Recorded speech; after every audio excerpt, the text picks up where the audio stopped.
Assalamualaikum warahmatullahi wabarakatuh. Selamat siang Pesona Inspira dan para pendengar. Kita berjumpa lagi di Antri Bincang Santai seputar imigrasi. Nah, tapi kali ini kita ada yang spesial ataupun ada yang berbeda, karena tidak hanya dari kantor imigrasi, tetapi kali ini kita ada kedatangan dari Rutan Wonosobo. Nah, nanti akan hubungannya seperti apa sih dengan imigrasi? Ini sebenarnya masih agak nyambung-nyambung gitu ya. Akan saya sapa dulu narasumber yang sudah hadir di studio Radio Pesona. Ada Kepala Rutan Wonosobo, Bapak Narya. Selamat siang Pak, apa kabar? Selamat siang, Alhamdulillah baik. Baik ya Pak ya. Oke, ini juga didengarkan di Rutan Wonosobo, juga didengarkan ya Pak ya? Iya. Podcastnya Iya. ya. Oke, baik. Nah Pak Narya, kali ini kan kita ngobrolnya di atas nama imigrasi Iya, gitu ya. betul, Nah, betul. oke, mungkin yang pertama bisa dijelaskan dulu nih Pak. Ini sebenarnya mungkin masyarakat di luar sana masih belum banyak yang tahu apa sih Pak hubungannya rutan dengan imigrasi. Nah, apakah mereka satu kementerian atau satu badan hukum atau apa? Monggo bisa dijelaskan Pak Narya. Baik, terima kasih Mbak Eka. Jadi betul tadi disampaikan bahwa Rutan atau Rumah Tahanan Negara Kelas 2B Wonosobo ini dengan kantor imigrasi itu masih dalam satu kementerian. Oke. Ya, jadi kami cuman beda unit eselon 1 di bawah Kementerian Hukum dan HAM. Oke. Kalau kantor imigrasi itu di bawah Direktorat Jenderal Imigrasi, sedangkan Rutan itu berada di bawah Direktorat Jenderal Pemasyarakatan. Nah, kemudian Rutan itu selain Rutan sebenarnya ada banyak UPT di bawah Kementerian Hukum dan HAM. Itu selain kantor imigrasi tadi saya sampaikan, kemudian juga rumah detensi imigrasi juga ada, atau Rudenim. Nah, kemudian kalau di bawah Direktorat Jenderal Pemasyarakatan ada Rutan, Rumah Tahanan Negara, kemudian ada Lapas atau Lembaga Pemasyarakatan, kemudian ada Rukbasan, Rumah Penyimpanan Benda Sitaan dan Barang Rampasan Negara, kemudian ada Bapas atau Balai Pemasyarakatan, kemudian juga ada LPKA atau Lembaga Pembinaan Khusus Anak. Jadi cukup banyak untuk di bawah Kementerian Hukum dan HAM. Tapi selain itu juga di Direktorat, maksud saya di bawah Kementerian Hukum dan HAM selain Direktorat Jenderal Imigrasi dan Pemasyarakatan itu ada 11 unit eselon 1 sebenarnya, Mbak. Wah, ternyata banyak juga ya Pak. banget, Boleh iya. disebutkan Pak? Ya, baik. Ada Direktorat Jenderal Administrasi Hukum Umum namanya. Nah, itu bertugasnya kalau di masyarakat mungkin kenal sama notaris gitu. Nah, itu juga di bawah Kementerian Hukum dan HAM. Jadi kalau notaris itu pada saat mendapatkan SK sebagai notaris itu harus dari Kementerian Hukum dan HAM. Ya, unit eselon 1-nya itu yang ngurus itu ada Direktorat Jenderal Administrasi Hukum Umum. Kemudian juga ada Direktorat Jenderal Kekayaan Intelektual. Nah, kalau di Wonosobo ini kan ada Karika, kemudian juga ada kayak mungkin mie ongklok gitu ya Pak. Mie ongklok. Nah, itu bisa didaftarkan di KI namanya, atau di Kekayaan Intelektual. Nah, kalau Karika itu bisa masuk ke dalam kategorinya kekayaan yang komunal gitu. Itu bisa masuk ke situ. Nah, itu salah satunya. Kemudian juga selain itu ada Direktorat Jenderal Hak Asasi Manusia, Direktorat Jenderal HAM, yang ngurusi HAM. Nah, kami juga membuka pengaduan baik di imigrasi maupun di pemasyarakatan, ada namanya Yankomas atau pelayanan komunikasi masyarakat. Itu menerima pengaduan terkait dengan pelanggaran HAM sebagaimana Undang-Undang 39 terkait dengan HAM. Nah, itu kami melayani itu juga. Kemudian selain itu juga ada namanya Direktorat Jenderal Peraturan Perundang-undangan. Nah, jadi ini yang mengurusi terkait dengan peraturan perundang-undangan mulai dari undang-undang sampai dengan ke peraturan menteri. Nah, itu kami mengurusin itu juga di Kementerian Hukum dan HAM maksud saya. Kemudian juga selain itu ada unit pendukung. Itu ada Badan Pengembangan Sumber Daya Manusia atau BPSDM, kemudian ada Inspektorat Jenderal, kemudian juga ada Sekretariat Jenderal. Jadi ada 11 unit eselon 1 yang ada di bawah Kementerian Hukum dan HAM. Oke, ternyata banyak juga ya. Jadi sebenarnya kita masih nyambung-nyambung gitu ngobrolnya ya Pak ya. Oke, kalau kali ini mungkin kita akan lebih fokus ngobrol ke rutan yang ada di Wonosobo. Nah, mungkin masyarakat menganggap bahwa rutan itu kan hal yang menakutkan, berkaitan dengan ya mungkin penjara dan lain sebagainya gitu ya Pak. Betul. Tapi nanti kita akan ngobrol secara menarik tentunya, atau Pesona Inspira di rumah pengen tahu nih seperti apa rutan Wonosobo yang kalau terkesannya menyeramkan, ada dinding-dindingnya tuh kayak besi-besi gitu ya Pak ya. Iya, betul. Jadi nanti boleh deh tanya-tanya ke kita atau sharing-sharing bisa di 0823 2383 9996 di nomor WhatsApp kami, dan kami menemani sampai sekitar jam 2 atau selama 1 jam ke depan nih Pesona Inspira.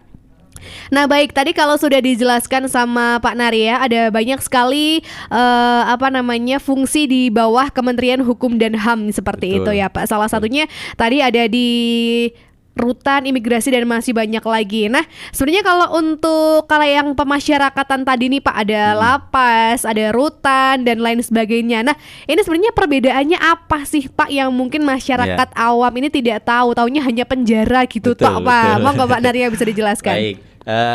Bedanya rutan sama lapas mungkin banyak yang belum tahu bahwa rutan itu atau rumah tahanan negara itu yang masih proses pemeriksaan, jadi belum ada putusan dari pengadilan seperti itu. Jadi dia belum diputus mulai dari tahanan kepolisian, kejaksaan, kemudian juga pengadilan. Nah itu ditempatkan di rutan posisinya. Sementara sambil menunggu keputusan gitu ya Pak ya. Jadi untuk asas praduga tak bersalah itu masih kita terapkan selama proses di rutan.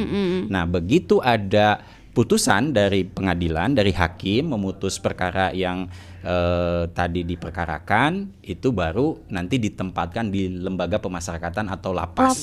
Iya begitu. Jadi itu fungsinya pembinaan. Jadi kalau yang tadi di rutan itu dia masih asas praduga tak bersalah. Kalau yang di lapas itu fungsinya pembinaan. Jadi mereka sudah diponis, sudah jelas bersalah, kemudian dilakukan pembinaan agar mereka bisa kembali ke masyarakat dengan baik. Oke, kalau untuk lapas di Wonosobo sendiri bagaimana Pak? Alhamdulillah di Wonosobo ini posisi sekarang dengan keadaan aman dan tertib. Jumlah warga binaan saya itu ada 164 orang per hari ini. Dan alhamdulillah sudah sekitar 6 bulan ini alhamdulillah itu tidak ada yang perempuan. Gitu ya. Jadi alhamdulillah posisi ini kosong untuk blok perempuan atau blok wanita. Jadi tidak ada kejahatan dari perempuan. Ini juga berkat sinergi yang baik dengan kejaksaan, kepolisian, dan juga alhamdulillah mungkin kesadaran masyarakat terkait dengan hukum ini juga cukup meningkat mungkin di Wonosobo ini sendiri. Oke, baik Pak. Jadi selain lapas dan rutan juga ini ada yang namanya bapas dan juga rubasan. Nah, itu apa Pak? Mungkin masyarakat masih agak belum tahu nih bahasa itu nih Pak Narya. Monggo Pak. Jadi kalau bapas di sini di Wonosobo kan nggak ada, adanya di Magelang. Nah, bapas ini untuk apa? Untuk jadi setelah tadi di pembinaan di lapas, kemudian dia kan akan kembali ke masyarakat. Nah, ini nanti pada saat sudah mendapatkan SK, mungkin pernah dengar pembebasan bersyarat, cuti bersyarat gitu kan. Nah, itu diawasinya oleh Bapas. Atau dengan yang pidana nanti next, itu pidana pengawasan namanya. Jadi dengan adanya KUHP yang baru atau Kitab Undang-Undang Hukum Pidana yang baru, Undang-Undang Nomor 1 Tahun 2023 tentang KUHP, itu nanti fungsi Bapas juga ada di dalamnya. Artinya pada saat pidana percobaan, kemudian pidana pengawasan, kerja sosial, itu nanti fungsi Bapas mengawasi untuk hal yang demikian. Jadi posisinya dia di luar lembaga pemasyarakatan. Tapi mengawasi. Betul, mengawasi untuk warga binaan atau klien yang sudah kembali ke masyarakat tapi belum selesai melaksanakan pidana. Jadi misalkan begini.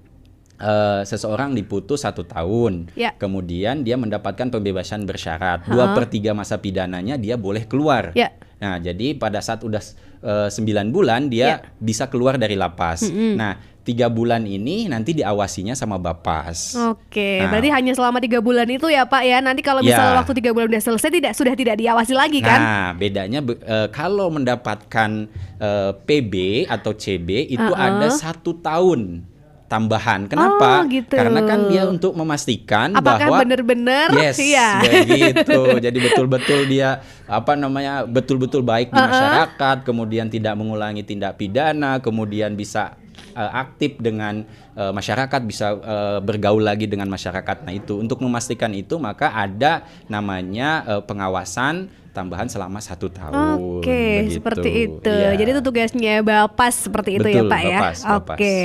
Kalau satu lagi tadi ada Rubasan gitu Pak. Ini agak masih asing di telinga saya juga. Monggo mungkin bisa dijelaskan. Ya, jadi Rubasan ini rumah penyimpanan benda sitaan.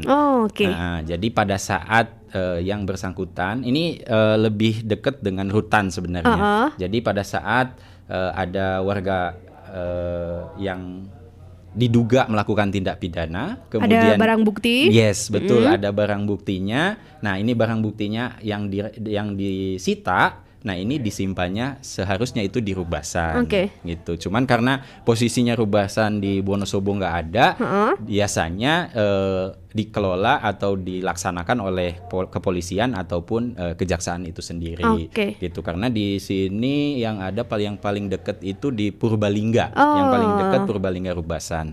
Begitu, Mbak. Oke, jadi kalau untuk barang sitaan sendiri itu tadi barang bukti itu lama-kelamaan akan dihancurkan, dimusnahkan atau hanya disimpan terus sebagai bukti suatu saat bertahun-tahun nanti gitu Pak? Ya, jadi sesuai dengan putusan pengadilan nanti pada saat diputuskan itu biasanya di amar putusan itu ada bunyi barang yang disita itu bisa dikembalikan kepada yang berhak, misalnya ada kasus pencurian. Nah, motornya itu disita. Nah, terus kemudian itu kan bukan motor si pelaku ya.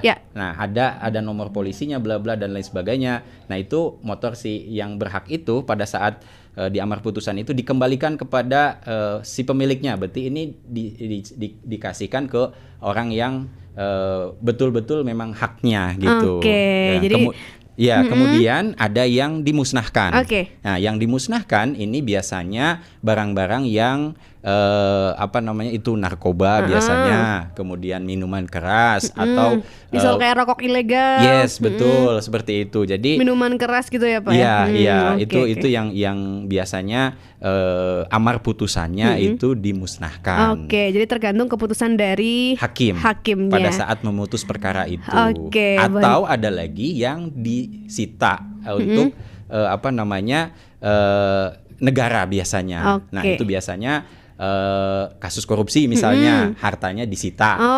Nah, seperti itu. Nah, itu disita, dirampas, bukan disita, dirampas. Kalau sudah bentuknya barang berharga itu dirampas, kemudian itu dimasukkan ke dalam kas negara. Gitu. Berarti itu tidak kembali ya Pak ya? Enggak kembali kalau itu. Kalau bunyinya dirampas berarti itu masuk ke kas negara sebagai pendapatan negara. Karena kan biasanya kalau kasus korupsi berarti uang negara kan yang diambil. Nah, jadi harus dikembalikan. Dikembalikan kepada negara gitu. Ternyata luas banget obrolannya kita ya Pak ya. Ini sebenarnya harus rutin nih biar kita nanti masyarakat bisa lebih kenal dekat dengan rutan gitu. Betul. Kalau tadi kita sudah ngobrol seputar perbedaan lapas, rutan dan lain sebagainya. Kalau kita kembali fokus ke rutan Wonosobo. Nah, sebenarnya kalau untuk fungsi tadi rutan Wonosobo adalah masa sementara sambil menunggu keputusan ataupun sidang gitu ya Pak ya. Nah, ini sebenarnya kalau untuk yang dilakukan di rutan itu ngapain gitu Pak? Para tahanannya monggo Pak. Jadi rutan Wonosobo yang saat ini berjumlah warga binanya ada 164 itu kita layanin. Artinya karena tadi asas praduga terbersalah.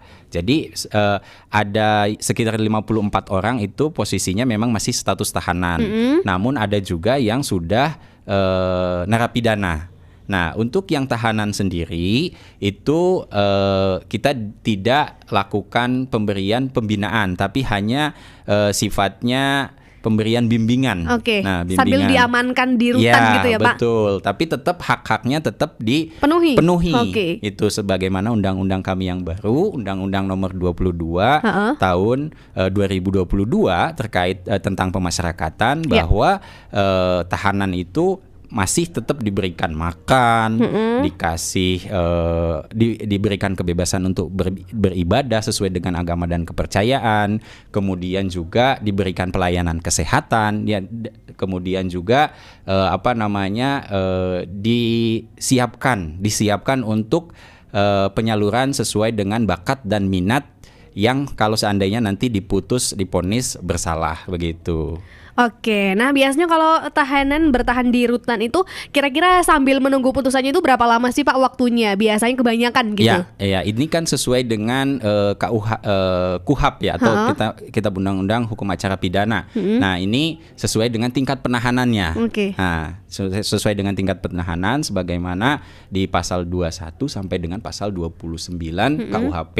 Jadi kalau di penyidikan tentu ada batasan waktu di situ gitu kan. Jadi ada 40 hari pertama, kemudian juga ada perpanjangan dan lain sebagainya gitu, sampai dengan di tingkat kasasi atau di Mahkamah Agung. Nah, itu lebih kurang sekitar hampir 300 harian lah gitu. Hampir 300 harian. Oke, jadi seperti itu ya. Kita jadi tahu nih. Kalau misalnya rutan biasanya kayak rahasia banget nih untuk masyarakat karena memang tertutup ya Pak ya. Tidak bisa dilihat dari luar. Jadi kita lewat talk show ini kita bisa tahu lewat sharing-sharing buat kayak seperti ini. Nah, sebelum itu mungkin saya terkait dengan tadi pelayanan kesehatan. Boleh, silakan. Nah, jadi untuk warga binaan atau tahanan lah, terutama yang sakit dan lain sebagainya, itu kita berikan pelayanan. Dan alhamdulillah kemarin klinik kami sudah berizin. Alhamdulillah sudah mendapatkan izin operasional oleh Pak Bupati untuk klinik Rutan Wonosobo. Jadi sudah standar lah minimal gitu untuk memberikan pelayanan kepada warga binaan Rutan Wonosobo gitu. Oke, jadi segala fasilitas sampai kesehatan pun juga terjamin di sana ya Pak. Jadi hak-hak manusianya tetap terpenuhi gitu. Betul. Oke, kalau tadi Bapak bilang ada yang namanya warga binaan, ada tahanan, ada juga narapidana. Nah, ini sebenarnya ketiga ini bedanya apa sih Pak? Mungkin yang sudah dapat hukuman namanya narapidana atau gimana? Monggo, Pak. Betul. Jadi warga binaan itu secara keseluruhan, warga binaan pemasyarakatan kami menyebutnya. Nah, untuk tahanan itu sendiri masih proses. Kemudian kalau sudah putus itu namanya narapidana. Nah, kalau yang tadi yang diawasi sama Bapas namanya klien.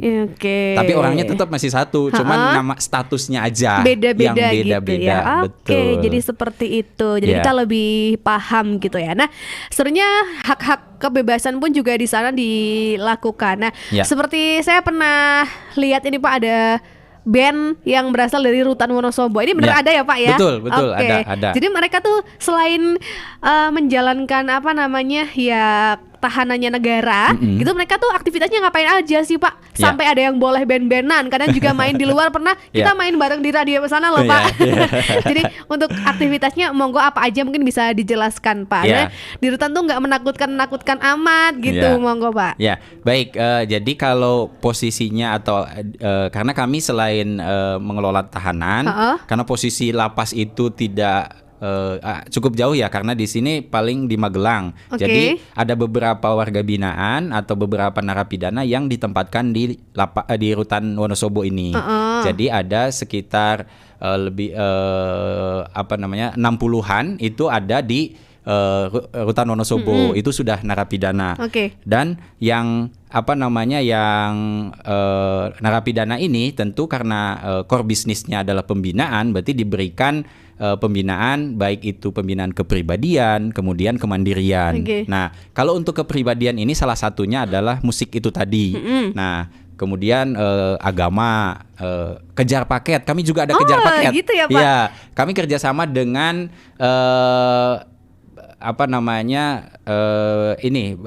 Wonosobo di bawah dinas pendidikan. Di bawah dinas pendidikan kami ada kejar paket A, B dan C. Jadi buat yang mau meneruskan sekolah bisa ya Pak ya. Ada. Jadi seminggu itu 2 kali. Jadi hari ini hari Selasa sama besok hari Rabu. Jadi dengan SNF atau sekolah non formal punyanya SKB Wonosobo yang posisinya ada di daerah sana tuh. Itu kami kerjasama, kemudian setiap hari Selasa dan Rabu itu ada 3 orang pengajar yang memberikan pengajaran bagi kejar paket A, B, dan C. Total murid kami itu ada sekitar 13 orang kemarin itu. Memang tadinya ada cukup banyak. Cuma itu kan kita saring. Misalkan sempat kemarin juga ada yang buta huruf. Jadi saya tuh sangat miris pada saat ada usia 19 tahun loh Mbak. Usia 19 tahun dia kena kasus pencurian. Kemudian dia buta huruf. Itu kan anak milenial banget gitu, 19 tahun. Tapi dia buta huruf. Ya alhamdulillah kemarin begitu keluar dia sudah minimal bisa baca sama tulis. Gitu. Jadi harus dari nol sekolahnya ya Pak ya? Dari nol, ada yang dari nol. Tapi ada juga yang SMA. Jadi entah itu karena kemarin misalkan terbentur entah biaya atau apa, dia sudah pernah sekolah di SMA sehingga putus. Nah itu kalau ada bukti-bukti misalkan kita minta sama keluarganya dan lain sebagainya, kemudian dia bisa meneruskan di situ gitu di Rutan Wonosobo. Nah itu untuk yang pendidikan. Kemudian juga ada juga musik tadi, ada hadrohan gitu, band kepret lah gitu kan. Terus kemudian juga kita juga kerjasama sama Kementerian Agama. Kementerian Agama mereka mengirimkan para penyuluh agamanya untuk memberikan pengetahuan dan juga kesadaran beragama lah, biar mereka mempunyai tingkat keagamaan meningkat. Seperti itu. Nah, kemarin juga sempat kita lakukan pemulasaraan jenazah misalnya, terus kemudian pelatihan azan atau muazin, kemudian juga pelatihan khotib. Itu sempat kami lakukan di Rutan Wonosobo. Nah, itu untuk keagamaan. Kemudian juga tadi itu yang sifatnya kepribadian. Nah, selain itu juga ada kemandirian. Nah, kemandirian ini kami di Rutan Wonosobo itu ada pertukangan, ada perikanan, kemudian ada perkebunan. Nah, pertukangan ini salah satunya produk andalan kami itu terkait dengan hasilnya adalah catur. Jadi ada catur itu kita kayak buat papan catur gitu Pak. Kita buat papan catur. Itu kemarin aja ada acara Ghost to Campus, kita pamerkan gitu hasil karya warga binaan ini. Ternyata juga di sana produktif gitu ya Pak ya, selain menjalankan tahanan negara tapi juga tetap harus produktif. Nah, kita break jeda iklan terlebih dahulu, nanti akan kita sambung lagi di segmen kedua. Nanti akan kita tanya-tanya lagi guys. Soalnya kalau realitanya di rutan tuh seperti apa sih, apakah kayak di film-film nih Pak yang kayak bisa kita lihat tuh kayak udah kebayang gitu. Tapi kalau aslinya seperti apa, nanti akan kita bahas di segmen berikutnya. Tetap di Antri Asik ngobrol seputar imigrasi, tapi bareng Rutan Wonosobo. Baik, Pesona Inspira masih di 92,1 FM Radio Pesona, stasiun informasi terbaikmu. Dan kita masih bersama Antri, tapi kali ini special edition bersama Rutan Wonosobo. Pak Narya, kalau tadi kita sudah ngobrol-ngobrol seputar bagaimana sih teorinya pokoknya yang ada di Rutan Wonosobo. Nah, sebenarnya kalau untuk kehidupan yang ada di Rutan tadi sudah dijelaskan banyak sekali hak-hak yang dipenuhi. Kemudian kalau untuk gambarannya nih Pak, mungkin masyarakat yang tidak pernah tahu apa itu rutan, apa itu lapas, mungkin bisa digambarkan Pak. Apakah sama nggak sih kayak di film-film yang dimana tahanannya ini dimasukkan ke dalam sel, kemudian ada jeruji-jerujinya besi gitu? Emang harus sesuai dengan itu atau memang itu hanya gambaran di film atau bagaimana Pak Narya? Silakan. Baik, terima kasih Mbak. Jadi kalau jeruji pasti.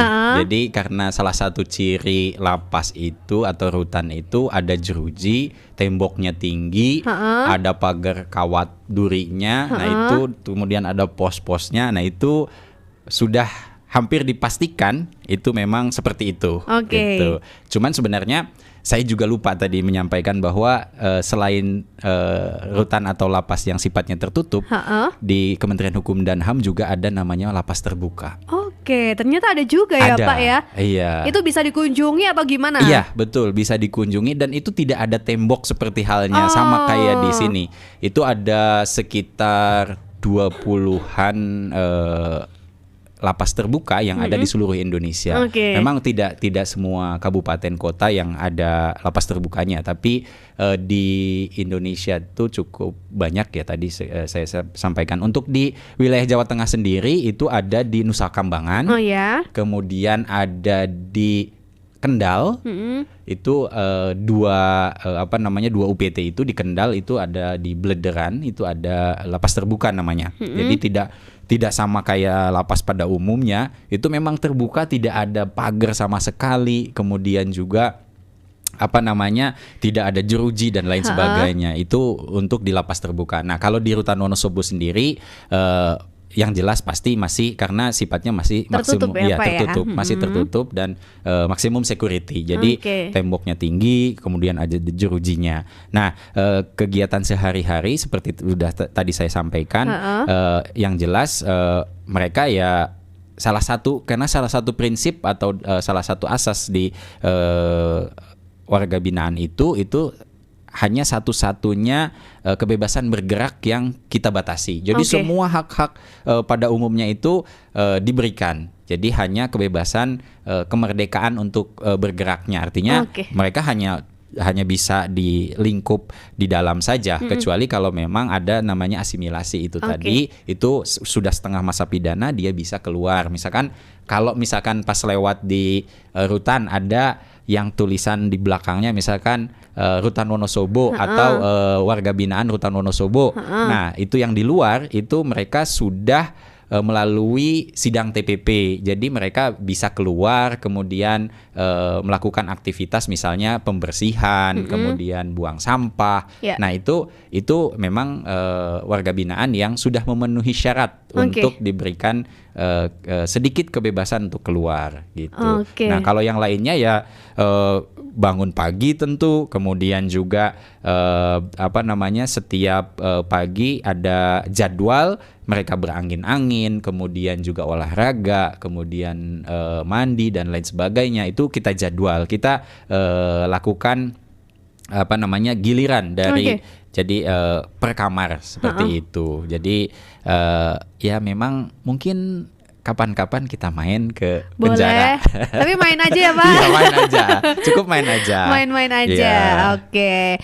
Dan itu mungkin bisa jadi gambaran lah ya untuk masyarakat di luar ataupun yang keluarganya sedang masih berada di tahanan. Jadi tidak usah khawatir karena memang semua haknya dipenuhi, termasuk juga hak pemilu ya Pak ya, juga dipenuhi. Betul sekali. Oke. Termasuk hak ini Mbak, hak komunikasi. Jadi ada yang mau telepon keluarga bisa betul. Kita sediakan wartel sus. Itu bisa video call dengan keluarganya.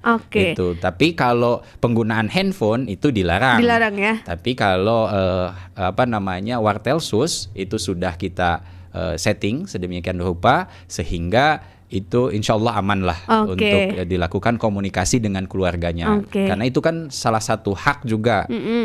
Karena kita tidak boleh memutus antara masyarakat dengan warga binaan itu sendiri gitu. Kecuali kalau memang dia melakukan pelanggaran. Kalau melakukan pelanggaran di dalam misalkan melakukan pelanggaran tata tertib lah, entah itu berantem sesama warga binaan atau dan lain sebagainya lah gitu, yang melanggar tata tertib di dalam, baru kita tidak perbolehkan untuk sebagai hukumannya. Jadi tetap ada aturannya ya Pak ya. Ada aturan seperti itu ada untuk mendisiplinkan mereka, untuk memberikan tetap ada punish and reward. Jadi seperti itu. Gitu, Mbak. Seperti itu. Kemudian kalau untuk keluarga yang mau berkunjung, menjenguk itu bisa ya Pak ya? Bisa. Itu ada jadwalnya atau gimana? Iya, jadi kita ada ada WhatsApp yang bisa melakukan pendaftaran di situ, kemudian juga bisa melihat informasi apa saja sih syarat-syarat itu, remisi, kemudian PB, CB dan lain sebagainya, itu bisa dilihat melalui aplikasi di WhatsApp sebenarnya, cuman itu bisa dilihat secara langsung gitu. Oke, gitu. bisa diakses bisa diakses para keluarga oleh gitu ya. keluarga yang ingin menanyakan terkait dengan kondisi keluarganya yang ada di dalam seperti itu. Oke, baik Bapak. Kalau tadi Bapak ada bilang yang namanya remisi. Nah, itu sebenarnya apa sih Pak untuk remisi itu sendiri? Nah, silakan. Baik. Nah, tadi saya sampaikan ada reward and punishment. Kalau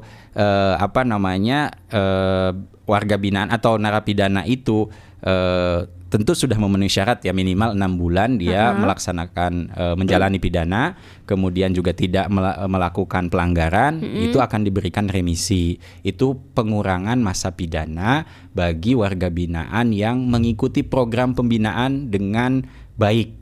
Nah, gitu. Jadi saya tadi sampaikan kan tadi ada kegiatan program pembinaan kepribadian itu mengaji dan lain sebagainya, bangun pagi dan lain sebagainya. Nah, itu ada tools, kami ada tools namanya nanti setiap harinya seperti apa, bagaimana. Nah, dari situ itu bisa dikategorikan berkelakuan baik. Nah, kalau yang berkelakuan baik ini nanti akan diberikan remisi. Nah, remisi pengurangan itu ada 2 jenis remisi. Itu ada remisi umum dan remisi khusus. Nah, remisi umum itu diberikan pada tanggal 17 Agustus setiap tahunnya. Nah, kecuali yang tadi melanggar itu ya tetap itu nggak bisa dapat remisi. Nah, kalau kalau dia baik di dalam mengikuti aturan, kemudian juga udah ada itikat baik, artinya sudah ada terlihat kesadaran di dalam dirinya. Nah, itu baru kita berikan remisi sebagai rewardnya. Nah, seperti itu. Oke, jadi seperti itu. Jadi tetap ada rewardnya gitu ya Pak ya. Oke, kalau yang namanya reintegrasi apa Pak itu Pak yang bisa dijelaskan Pak? Reintegrasi itu mengembalikan warga binaan ke masyarakat kembali. Melalui program apa? Bisa asimilasi tadi saya sampaikan. Itu kan membaurkan masyarakat dengan warga binaan, atau biar tidak putus dengan masyarakat gitu. Dia itu tidak diasingkan gitu, atau tidak dikungkung terus, tapi dia kan suatu saat akan kembali ke masyarakat, jadi tetap harus dikenalkan kembali kepada masyarakat gitu. Jadi dan sebisa mungkin diterima lagi seperti semula, tidak ada dipandang berbeda gitu ya Pak ya. Nah misalnya Pak ada suatu kasus narapidana sudah bebas, kemudian itu bebasnya normal nih Pak, tanpa bebas bersyarat. Nah kemudian kalau udah bebas itu apakah masih terus diawasi sama Bapas atau sudah tidak nih Pak? Nah itu jadi salah satu indikator kami tidak berhasil, salah satunya adalah ketika narapidana itu menjalani hukuman tanpa ada pengurangan. Nah itu berarti kan itu salah satu indikator bahwa kami tidak berhasil gitu loh. Jadi tidak berhasil membina gitu ya Pak. Istilah di kami itu bebas pelek namanya. Bebas pelek, jadi dia kayak pelek aja bergulir gitu, nggak ada lompatan atau dan lain sebagainya. Nggak ada rewardnya gitu. Nggak ada reward yang dia peroleh, itu malah satu hal yang justru kebalikan beban, beban bagi kami, karena berarti kan selama di dalam kenapa dia gitu. Tidak jadi lebih baik gitu.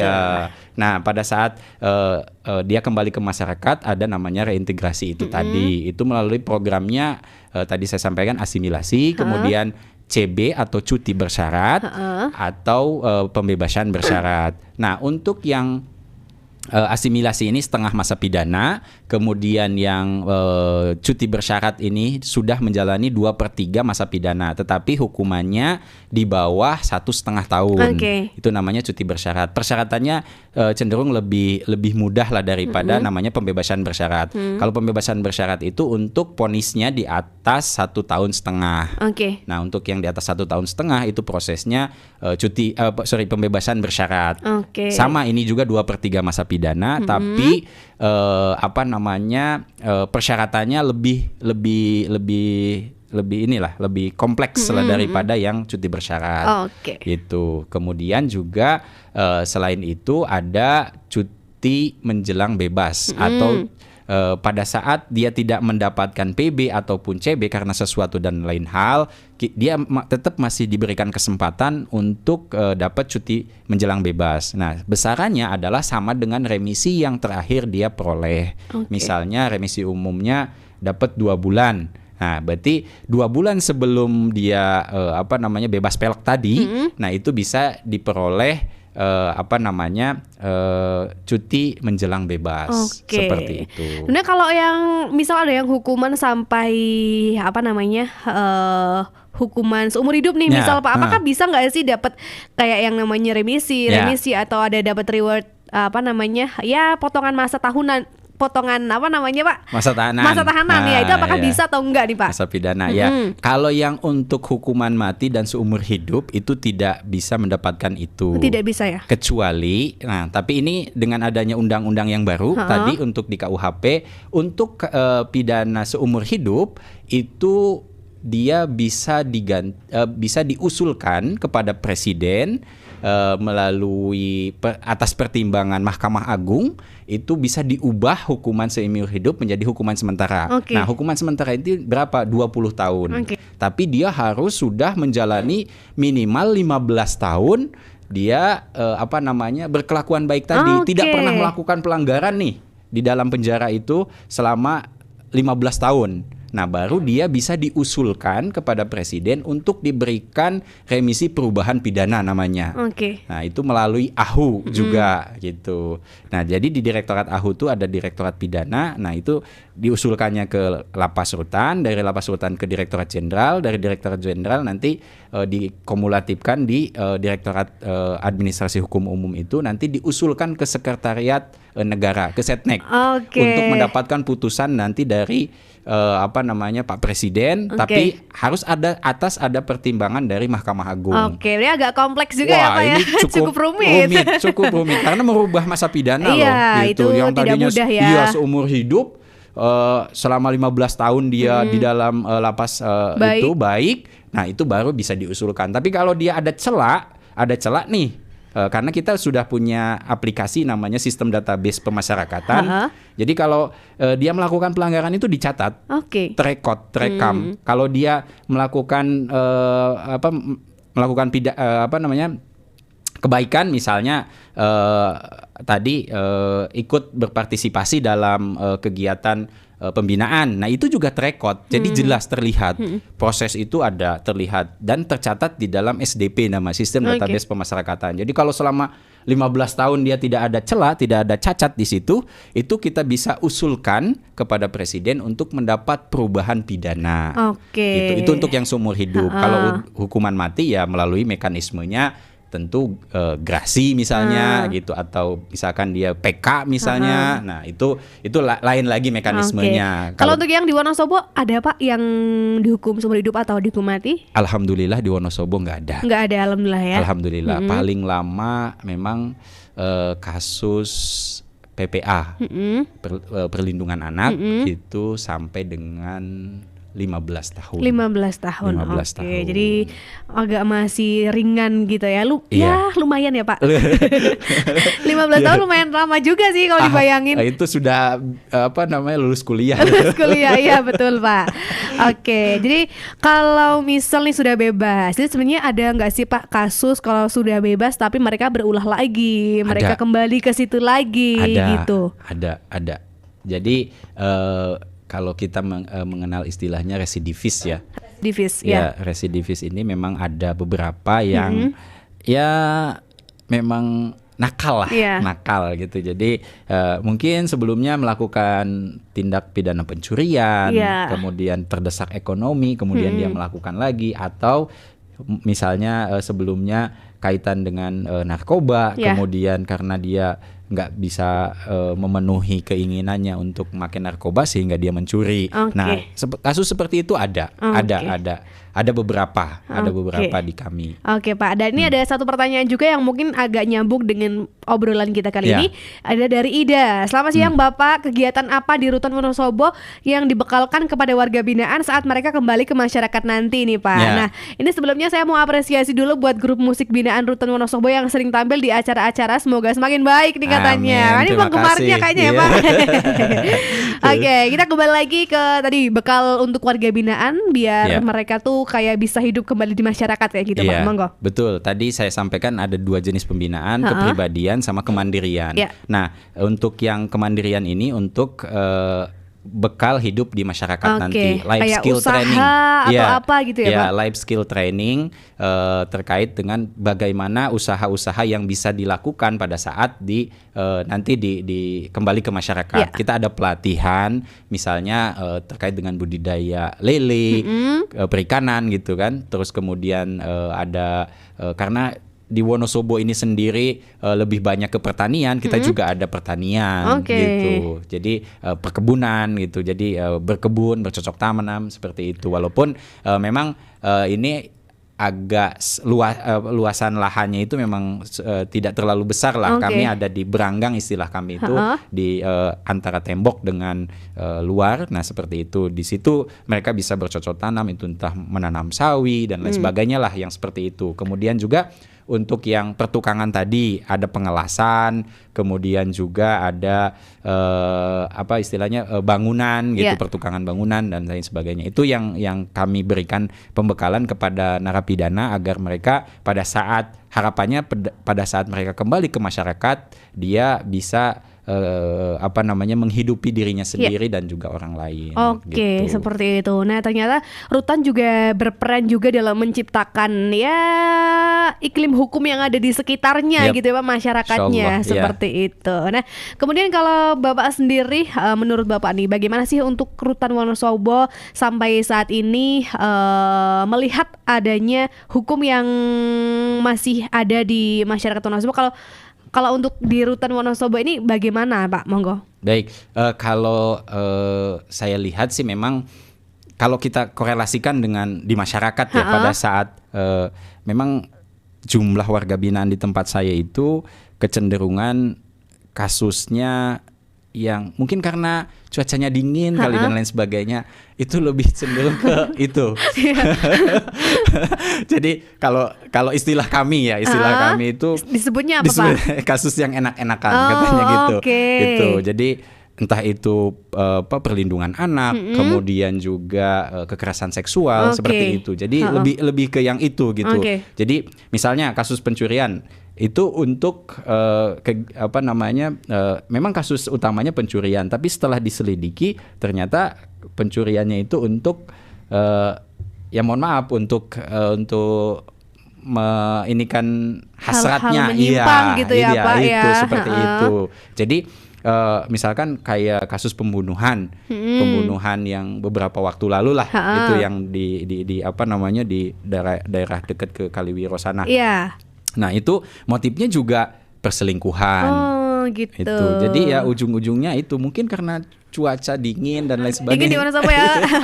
Jadi mempengaruhi itu ya. Oke. Ya nggak tahu juga. Ini saya juga belum riset lebih jauh lah terkait dengan korelasi itu gitu kan. Tapi yang jelas faktanya memang cenderung lebih banyak kasus kekerasan seksual ataupun perlindungan anak di Wonosobo itu sendiri. Oke, gitu. Kalau seperti itu mungkin kita turut prihatin juga ya Pak ya. Semoga tidak terulang lagi. Dan sebenarnya kalau dari Bapak sendiri ada pesan apa sih Pak untuk masyarakat Wonosobo, tentunya mewakili Rutan Wonosobo Pak, monggo. Baik, jadi seenak-enaknya hidup di penjara itu jelas lebih enak hidup di luar.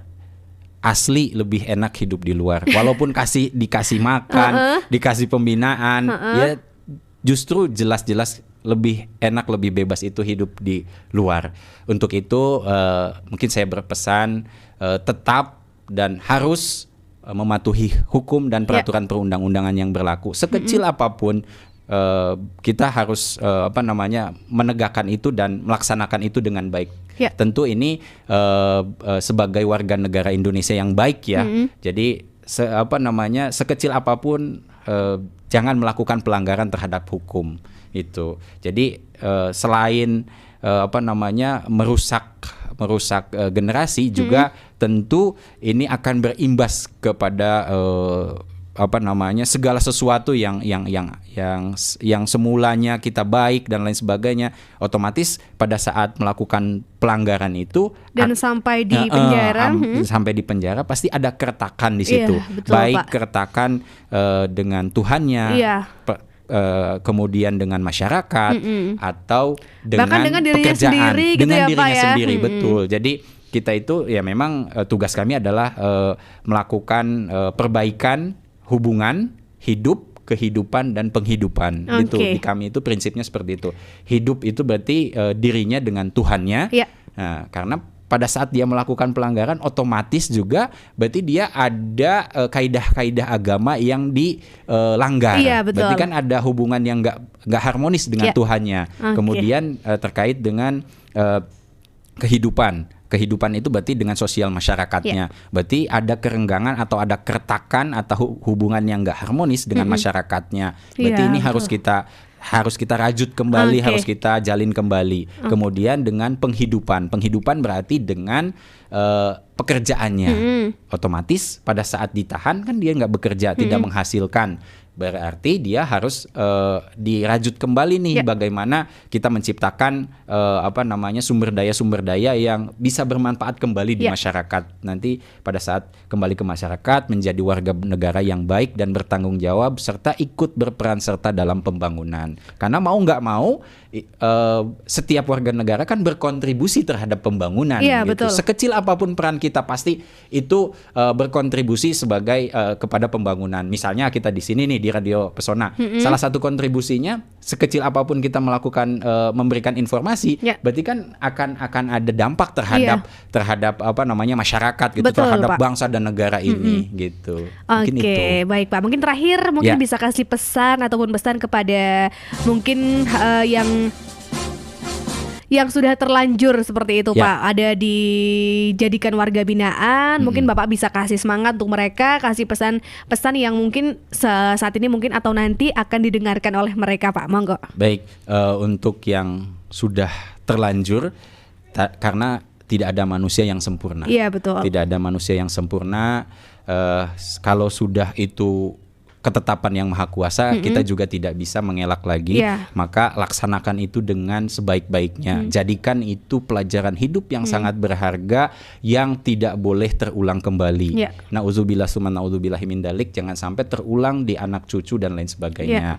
Keluarga, sahabat dan lain sebagainya, itu jangan sampai terulang. Karena mau nggak mau, suka nggak suka, tetap itu akan terlabeli atau tercatat di dalam catatan kehidupannya dia bahwa dia telah melakukan pelanggaran.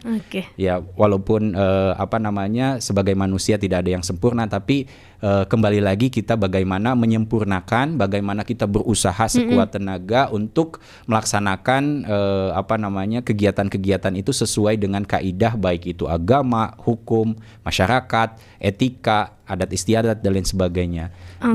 Mungkin itu. Terima kasih, Mbak. Baik. Terima kasih, sangat menginspirasi dan juga sangat memberikan informasi yang baru untuk kita tentunya tentang dunia rutan, Pak. Mungkin nanti kita bisa lanjut untuk program kerjasama. Terima kasih untuk Pesona Inspira yang sudah mendengarkan. Nanti juga bisa dilihat di YouTube-nya Radio Pesona FM Wonosobo. Terima kasih.